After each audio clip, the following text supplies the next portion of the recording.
Assalamualaikum warahmatullahi wabarakatuh. Halo guys, perkenalkan nama saya Siti Mela Zalianti dari kelas manajemen 24C dengan nomor NIM 24601058. Nah, kali ini saya akan membahas materi tentang konsep wawasan Nusantara. Nah, adapun pembahasan yang akan saya bahas yaitu A. Pengertian geopolitik, geostrategi, dan wawasan Nusantara. B. Unsur dasar wawasan Nusantara. C. Arah pandang wawasan Nusantara. D. Kedudukan, fungsi, dan tujuan wawasan Nusantara. E. Implementasi wawasan Nusantara. F. Menggali sumber historis, agama, kultur tentang wawasan Nusantara. G. Urgensi wawasan Nusantara. Tapi sebelum kita masuk ke pembahasan, apa teman-teman sudah tahu apa sih itu konsep wawasan Nusantara? Nah, mari kita bahas. Indonesia merupakan negara kepulauan terbesar di dunia yang terdiri atas ribuan pulau, ratusan suku bangsa, berbagai bahasa daerah, serta keberagaman budaya dan agama. Keberagaman ini merupakan kekayaan sekaligus tantangan bagi bangsa Indonesia dalam membangun dan menjaga keutuhan serta persatuan nasional. Nah, oleh karena itu, dibutuhkan suatu cara pandang yang dapat menyatukan seluruh perbedaan tersebut dalam satu kesatuan utuh sebagai bangsa Indonesia. Cara pandang inilah yang dikenal dengan wawasan Nusantara. Wawasan Nusantara merupakan konsepsi geopolitik Indonesia yang mengedepankan kesatuan wilayah dan kebinekaan sebagai kekuatan nasional. Konsep ini tidak hanya bersifat geografis, tetapi juga mencakup aspek ideologi, politik, ekonomi, sosial budaya, serta pertahanan dan keamanan. Dengan memahami wawasan Nusantara, diharapkan setiap warga negara Indonesia memiliki kesadaran untuk menjaga dan merawat persatuan serta kedaulatan bangsa. Di era globalisasi dan digitalisasi saat ini, tantangan terhadap semangat kebangsaan semakin kompleks. Pengaruh budaya asing, ancaman disintegrasi, konflik horizontal, dan melemahnya nilai-nilai nasionalisme menjadi alasan pentingnya pemahaman dan pengamalan wawasan Nusantara. Oleh karena itu, pemahaman tentang konsep ini tidak hanya menjadi wacana, tetapi harus ditanamkan sejak dini melalui pendidikan dan kehidupan sehari-hari. Pengertian geopolitik, geostrategi, dan wawasan Nusantara. Yang pertama, pengertian geopolitik. Geopolitik bisa diartikan sebagai suatu kebijakan politik suatu negara yang menggunakan geografi sebagai basis penguasaan ruang hidup demi terjamin kelangsungan hidup, serta pengembangan kehidupan negara yang bersangkutan. Pengertian geopolitik bagi Kejelen merupakan suatu ilmu pengetahuan yang memandang negara sebagai organisme geografi ataupun sebagai suatu fenomena dalam ruang. Sudut pandang ini menekuni pengaruh faktor-faktor geografis terhadap negara dan kekokohannya, serta berdasarkan analisis tersebut diajukan tentang kebijakan yang sangat efisien untuk menjamin kemana arah pertumbuhan negara. Secara spesial, geopolitik merupakan tata cara analisis kebijakan luar negeri yang berupaya untuk menguasai, memprediksi, serta menarangkan sikap politik internasional dalam variabel geografis. Variabel geografis biasanya menuju ke negara ataupun posisi geografis yang bersangkutan. Dimensi negara yang ikut serta iklim di wilayah di mana negara ini sumber energi alam, pertumbuhan teknologi, topografi, serta demografi. Berikut ini beberapa pengertian geopolitik bagi para ahli. Yang pertama, Friedrich Ratzel tahun 1844 sampai 1904 dengan teori ruang. Dia menyatakan bangsa berbudaya hendak memerlukan sumber energi manusia yang besar, serta kesimpulannya menekankan daerah primitif bangsa. Yang kedua, Sir Hawthorne Mackinder, yaitu tahun 1861 sampai 1947 dengan teori wilayah jantung, yaitu heartland. Teori ini melaporkan kalau siapapun yang mengatur heartland hingga dia hendak memerintah pulau dunia. Heartland atau Heart of the Earth merupakan istilah buat daerah Asia Tengah, sedangkan daerah timur pulau dunia tengah. Kedua mengacu pada wilayah ini merupakan berarti daerah dunia minyak serta gas. Yang ketiga, Alfred T. Mahan berkata, lautan kehidupan terdapat banyak sumber energi alam di laut. Oleh sebab itu, wajib membangun angkatan laut yang kokoh buat melindungi. Yang keempat, Giulio Doud tahun 1869 sampai 1930 serta William Mitchell tahun 1879 sampai 1936 dengan teori kekuasaan di air berkata, angkatan Hawa sanggup beroperasi hingga ke garis balik lawan serta kemenangan akhir ditetapkan oleh kekuatan Hawa. Yang kedua, pengertian geostrategi. Geostrategi adalah jenis kebijakan luar negeri yang dipandu terutama oleh faktor geografis. Saat kebijakan tersebut menginformasikan, membatasi, atau memengaruhi perencanaan politik dan militer. Seperti semua strategi, geostrategi berkaitan dengan pencocokan cara untuk mencapai tujuan. Dalam hal ini, yaitu sumber daya yang dimiliki oleh suatu negara dengan tujuan geopolitiknya.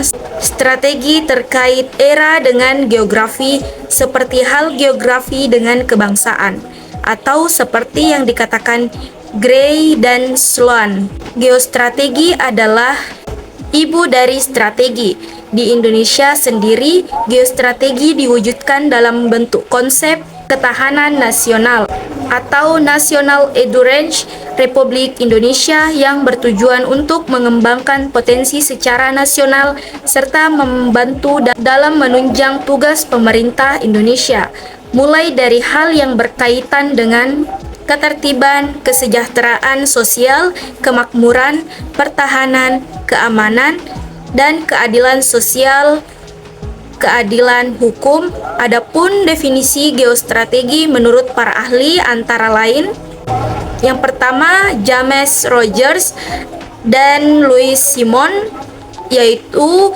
geostrategi adalah tentang pelaksanaan kekuasaan atas ruang-ruang yang sangat kritis dan permukaan bumi, tentang menyusun kehadiran politik di atas sistem internasional. Yang kedua, Jacob J. Gregill, arti geostrategi adalah arah geografis dari kebijakan luar negeri suatu negara. Lebih tepatnya, geostrategi menggambarkan di mana suatu negara memusatkan upayanya dengan memproyeksikan kekuatan militer dan mengarahkan kegiatan diplomatik. Nah, yang ketiga, Merriam Webster.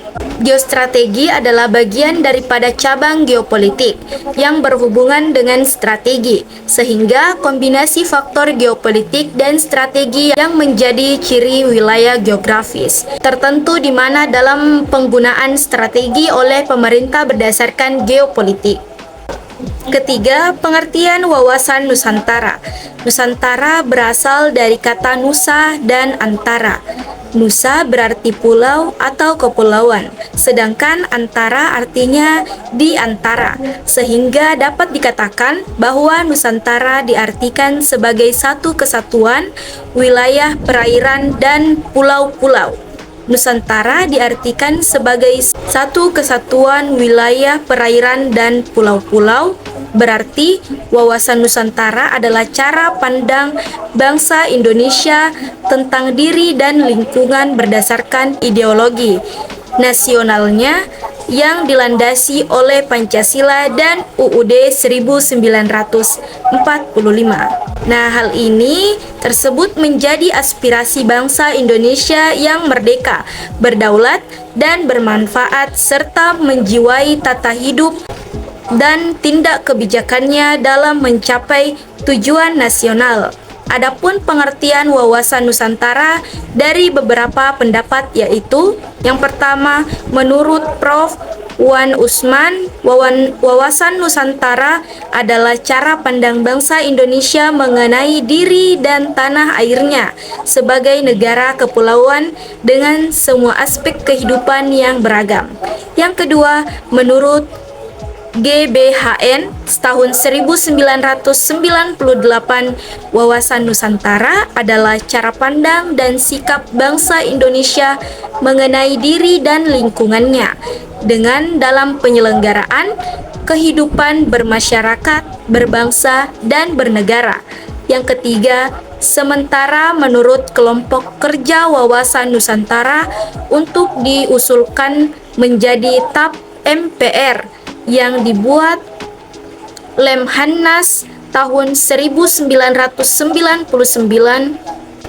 yaitu cara pandang dan sikap bangsa Indonesia mengenai diri dan lingkungannya yang serba beragam dan bernilai strategi dengan mengutamakan persatuan dan kesatuan bangsa serta kesatuan wilayah dalam penyelenggaraan kehidupan bermasyarakat, berbangsa, dan bernegara untuk mencapai tujuan nasional. Unsur dasar wawasan Nusantara. Wawasan Nusantara tidak terlepas dari unsur-unsur dasar yang membangunnya. Wawasan Nusantara memiliki 3 unsur dasar. Berikut unsur-unsur dasar wawasan Nusantara. Yang pertama, wadah wawasan Nusantara. Wujud wilayah. Ruang lingkup Nusantara ditentukan oleh lautan, yang di dalamnya terdapat gugusan ribuan pulau yang saling dihubungkan oleh perairan. Oleh karena itu, Nusantara dibatasi oleh lautan dan daratan, serta dihubungkan oleh perairan di dalamnya. Letak geografis negara berada di posisi dunia antar 2 samudra, yaitu Samudra Pasifik dan Samudra Atlantik. Diapit oleh benua yaitu Asia dan Australia. Perwujudan wilayah Nusantara menyatu dalam kesatuan politik, ekonomi, sosial budaya, dan pertahanan keamanan. Nah, tata inti organisasi. Tata inti organisasi negara didasarkan pada Undang-Undang Dasar atau UUD tahun 1945 yang menyangkut bentuk dan kedaulatan negara, kekuasaan pemerintah, sistem pemerintahan, dan sistem perwakilan. Indonesia adalah negara kesatuan yang berbentuk republik. Kedaulatan berada di tangan rakyat yang dilaksanakan menurut undang-undang. Sistem pemerintahan di Indonesia menganut sistem presidensial. C. Tata kelengkapan organisasi. Nah, dalam mencapai tujuan organisasi sesuai dengan yang dicita-citakan dalam pembukaan UUD 1945, maka diperlukan suatu tata susunan pelengkapan atau tata kelengkapan organisasi. Tata kelengkapan organisasi tersebut adalah aparat negara. Aparat negara harus mampu mendorong usaha pembangunan ke sasaran yang telah ditetapkan untuk kepentingan rakyat banyak. Kesadaran politik masyarakat. Kesadaran politik harus diwujudkan demi kestabilan politik oleh setiap warga, partai politik, organisasi masyarakat, serta organisasi profesi dan fungsional. Dan media pers. Pers yang diharapkan adalah pers yang sehat, jujur, dan tanggung jawab sebagai penyalur suara masyarakat dan alat kontrol masyarakat terhadap pemerintah. Partisipasi rakyat. Saluran yang efektif dapat membina partisipasi masyarakat adalah Lembaga Perwakilan Rakyat Musyawarah Desa, Lembaga Perwakilan Rakyat Perguruan Tinggi, dan media massa. Yang kedua, isi wawasan Nusantara. Isi wawasan Nusantara adalah aspirasi bangsa yang berkembang di masyarakat dan cita-cita serta tujuan nasional yang tertuang dalam pembukaan UUD 1945. Isi wawasan Nusantara menyangkut dua hal yang esensial, yaitu realisasi aspirasi bangsa sebagai kesepakatan bersama, serta pencapaian cita-cita dan tujuan nasional, dan persatuan dan kesatuan dalam kebinekaan yang meliputi semua aspek kehidupan nasional. Yang ketiga, tata laku wawasan Nusantara. Tata laku wawasan Nusantara merupakan interaksi antara wadah dan isi. Tata laku wawasan Nusantara mencakup dua segi, yaitu tata laku batiniah, mencerminkan jiwa semangat dan mentalitas yang baik dari bangsa Indonesia, dan tata laku lahiriah, yaitu mencerminkan tindakan, perbuatan, dan perilaku dari bangsa Indonesia. Tata laku lahiriah merupakan kekuatan yang utuh dalam arti kemanunggalan, meliputi perencanaan, pelaksanaan, pengawasan, dan pengendalian. Kedua tata laku ini mencerminkan identitas jati diri dan kepribadian bangsa Indonesia berdasarkan kekeluargaan dan kebersamaan. Di dalamnya tertanam rasa bangga dan cinta tanah air sehingga menimbulkan nasionalisme yang tinggi. Arah pandang wawasan Nusantara. Nah, arah pandang wawasan Nusantara mencakup pemahaman tentang diri dan lingkungan bangsa Indonesia dengan fokus pada persatuan dan kesatuan dalam konteks nasional dan internasional. Yang pertama, arah pandang ke dalam wawasan Nusantara mengandung arti bahwa bangsa Indonesia harus peka dan berusaha mencegah dan mengatasi sedini mungkin faktor-faktor penyebab timbulnya disintegrasi bangsa. Arah pandang ke dalam bertujuan menjamin perwujudan persatuan dan kesatuan segenap aspek kehidupan nasional, baik aspek alamiah maupun sosial. Di sisi lain, bangsa Indonesia harus mengupayakan terpeliharanya persatuan dan kesatuan dalam kebinekaan. Yang kedua, arah pandang keluar. Arah pandang keluar wawasan Nusantara mengandung arti bahwa dalam kehidupan internasionalnya, bangsa Indonesia harus berusaha mengamankan kepentingan nasionalnya dalam semua aspek kehidupan demi tercapainya tujuan nasional.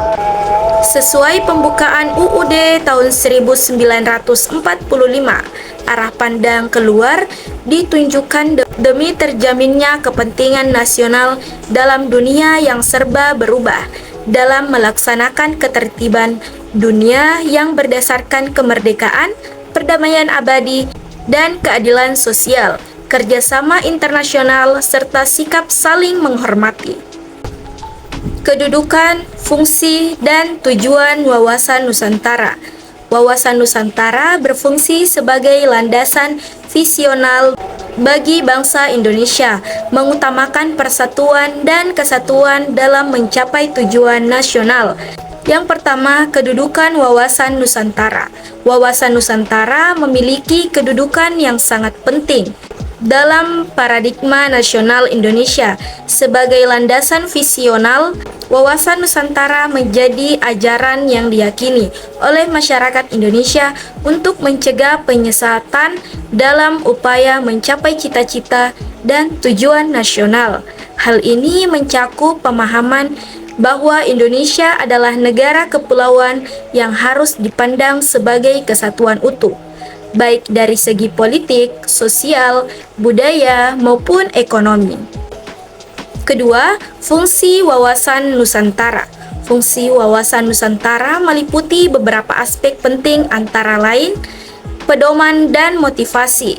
Wawasan Nusantara berfungsi sebagai pedoman dalam menentukan kebijakan, keputusan, dan tindakan bagi penyelenggara negara di semua tingkatan, serta bagi seluruh rakyat Indonesia dalam kehidupan bermasyarakat dan bernegara. Konsep pertahanan dan keamanan. Wawasan Nusantara juga berfungsi sebagai pandangan geopolitik yang melihat seluruh wilayah Indonesia sebagai satu kesatuan dalam konteks pertahanan dan keamanan. Pembangunan dan ketahanan nasional. Wawasan Nusantara berperan dalam pembangunan nasional dan ketahanan nasional dengan mengutamakan kepentingan bangsa di atas kepentingan individu atau kelompok. Yang ketiga, tujuan wawasan Nusantara. Tujuan wawasan Nusantara adalah untuk mewujudkan nasionalisme yang tinggi di seluruh aspek kehidupan rakyat Indonesia. Beberapa tujuan spesifiknya meliputi yaitu mewujudkan persatuan dan kesatuan, mengutamakan kepentingan nasional dan menjamin kelangsungan penyelenggarakan bangsa dan negara untuk mencapai masyarakat yang adil dan makmur. Hubungan internasional, mewujudkan hubungan dengan dunia internasional berdasarkan kemerdekaan, perdamaian abadi, dan keadilan sosial untuk mendukung kepentingan nasional. Peningkatan rasa kebangsaan, meningkatkan rasa paham dan semangat kebangsaan dalam jiwa bangsa Indonesia sebagai hasil pemahaman dan penghayatan terhadap wawasan Nusantara.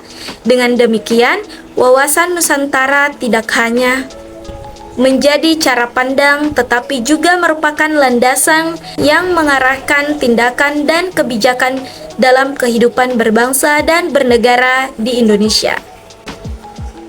Implementasi wawasan Nusantara. Implementasi wawasan Nusantara dapat tercermin lewat pola pikir, sifat, dan tindakan masyarakat. Selain itu, penerapannya berorientasi pada kepentingan rakyat dan wilayah tanah air secara menyeluruh. Yang pertama, politik. Implementasi wawasan Nusantara dalam kehidupan politik akan menciptakan iklim penyelenggaraan negara yang sehat dan dinamis. Hal ini ditunjukkan dengan wujud pemerintahan yang kuat, aspiratif, dan dipercaya memegang kedaulatan rakyat. Yang kedua, ekonomi. Menciptakan kehidupan ekonomi yang terjamin, pemenuhan dan peningkatan kesejahteraan, serta kemakmuran rakyat dengan merata dan adil. Implementasi wawasan Nusantara dalam bidang ekonomi dapat dicerminkan melalui tanggung jawab, pengelolaan sumber daya alam, dan memperhatikan kebutuhan masyarakat, juga kelestarian sumber daya itu sendiri. Yang ketiga, kehidupan sosial budaya. Penerapan wawasan Nusantara di bidang sosial budaya akan menciptakan sikap saling menerima dan menghormati segala perbedaan. Dengan begitu, akan tercipta kehidupan masyarakat yang bersatu tanpa membeda-bedakan suku, daerah, agama, atau golongan lainnya. Yang keempat, mempertahankan keamanan atau HANKAM. Wawasan Nusantara dapat menumbuhkan kesadaran cinta tanah air dan bangsa yang tercermin dari sikap bela negara. Ini akan menjadi modal utama yang akan menggerakkan partisipasi setiap warga negara Indonesia dalam menanggapi setiap bentuk ancaman atau setiap gejala yang membahayakan keselamatan bangsa dan kedaulatan negara. Menggali sumber historis, agama, kultur tentang wawasan Nusantara. Wawasan Nusantara sebagai konsep kebangsaan tidak muncul begitu saja, tetapi memiliki akar yang kuat dari sejarah, nilai-nilai keagamaan, dan budaya yang telah mengakar dalam kehidupan bangsa di Indonesia sejak zaman dahulu. Ketiga sumber ini saling melengkapi dan memperkuat konsep kebangsaan yang berlandaskan persatuan dalam keberagaman. Yang pertama, simbol historis. Secara historis, semangat persatuan Nusantara sudah terlihat sejak masa kerajaan-kerajaan besar seperti Sriwijaya dan Majapahit. Kerajaan Majapahit misalnya pernah menyatukan wilayah Kepulauan Nusantara di bawah semboyan terkenal Bhinneka Tunggal Ika, yang berarti berbeda-beda tetapi tetap satu. Yang kedua, sumber agama. Agama-agama yang dianut masyarakat Indonesia seperti Islam, Kristen, politik, Hindu, Buddha, dan Konghucu pada dasarnya mengajarkan nilai-nilai luhur seperti persaudaraan, kasih sayang, keadilan, toleransi, dan hidup berdampingan dalam kedamaian.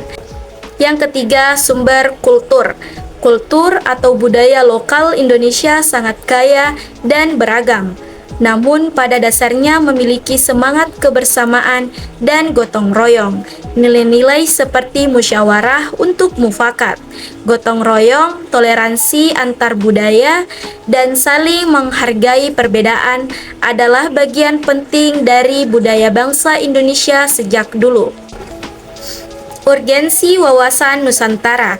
Wawasan Nusantara muncul sebagai konsep yang merangkum keanekaragaman geografis, budaya, dan sosial di seluruh wilayah Indonesia. Konsep ini menekankan pentingnya menjaga persatuan dan kesatuan di tengah beragamnya suku, agama, dan bahasa. Wawasan Nusantara bukan sekedar konsep geografis, tetapi juga landasan untuk membangun identitas nasional yang kokoh dan inklusif. Dalam konteks kebangsaan Indonesia, urgensi wawasan Nusantara terletak pada kemampuannya untuk menyatukan perbedaan dan membangun kesadaran kolektif akan keberagaman sebagai kekuatan, bukan sebagai potensi konflik. Konsep ini mendorong inklusivitas, toleransi, dan saling menghormati antar etnis, agama, dan budaya. Dengan demikian, wawasan Nusantara bukan hanya sebatas pandangan geografis, tetapi juga sebuah falsafah kehidupan berbangsa dan bernegara. Kesimpulan pada materi ini, wawasan Nusantara merupakan cara pandang dan sikap bangsa Indonesia terhadap diri dan lingkungan sekitarnya, dengan mengedepankan persatuan dan kesatuan wilayah dalam merangka negara Kesatuan Republik Indonesia. Konsep ini lahir dari realitas geografis, sejarah, budaya, dan nilai-nilai luhur bangsa Indonesia yang beragam. Sebagai pandangan geopolitik Indonesia, wawasan Nusantara menjadi landasan dalam setiap aspek kehidupan bermasyarakat, berbangsa, dan bernegara. Setiap bidang politik, ekonomi, sosial, budaya, serta pertahanan dan keamanan. Konsep ini juga ditopang oleh 3 unsur dasar, yaitu wadah, wilayah, dan struktur negara, isi, aspirasi dan cita-cita nasional, dan tata laku, perilaku batiniah dan lahiriah bangsa Indonesia. Dan urgensi wawasan Nusantara di era globalisasi sangat penting karena mampu menjadi alat perekat di tengah tantangan disintegrasi konflik sosial, lunturnya semangat nasionalisme. Oleh karena itu, penguatan pemahaman dan pengamalan wawasan Nusantara perlu terus ditanamkan kepada seluruh lapisan masyarakat, terutama generasi muda. Sekian penjelasan singkat dari saya, kurang dan lebihnya mohon dimaafkan. Wabillahi taufiq wal hidayah. Wassalamualaikum warahmatullahi wabarakatuh. See you guys.